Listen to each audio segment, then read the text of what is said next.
இது போன்ற காட்சிகள் திரையில் காண்பீர்கள். ஆனால் முதல் முறையாக சென்னையில் நடக்கும் இந்த அழகான காட்சிக்கு ஒரு பலத்த கைதட்டல் கொடுக்கலாமா சென்னை?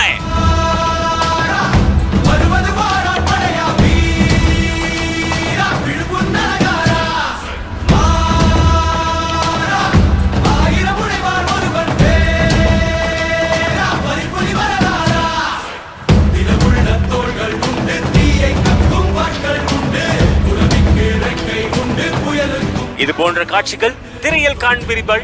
ஆனால் முதல் முறையாக சென்னையில் நடக்கும் இந்த அழகான காட்சிக்கு ஒரு பலத்த கைதட்டல் கொடுக்கலாமா சென்னை?